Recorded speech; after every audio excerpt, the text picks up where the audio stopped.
My name is Casey Houlihan, and I'm the Executive Director of the Oregon Retailers of Cannabis Association.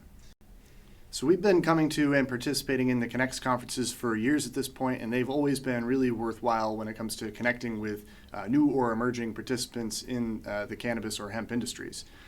This is our fifth year, I believe, participating in it, and Mary Lou and her crew have always been extraordinarily professional and have always done a great job of bringing everybody together, and you really get that sense of community here coming year in and year out and seeing some of the same faces, but with a nice interjection of new folks as well. So ORCA's job is ultimately to convey the opinions and thoughts of our members, and this is an area, the area of hemp regulations versus cannabis regulations, where our members are often of mixed minds.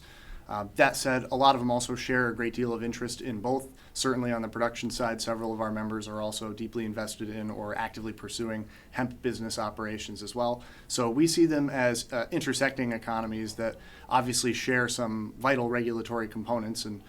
we see our role, and certainly this is what our members have communicated to us, as an organization that's equipped to come in and help provide some badly needed insights into how those regulations can best suit the folks that are operating on one or both sides of those industries, and how the two can coexist mutually without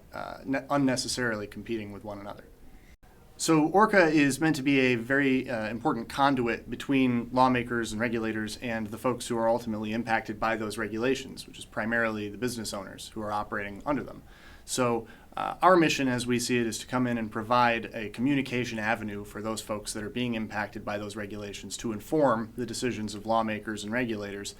prior to their decision as to how they'll be impacted, in what ways their businesses could be affected by those changes, and ways that they could work together to craft more sensible regulations that allows all folks to thrive in that field. So we try to come in to provide as much of a voice to those individuals as possible, many of whom don't have the opportunity to have some of their staff work full-time towards policy changes or go down to Salem as often as our staff is to talk to regulators about how these regulations affect them. So we try to fill that role and make sure that folks can have somebody in the building even when they're not able to be, and communicate their needs to lawmakers for them.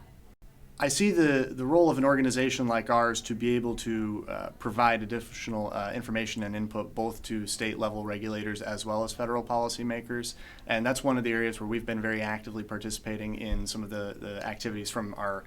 partner organization, the National Cannabis Industry Association, of which we were the first member of their Allied Association program,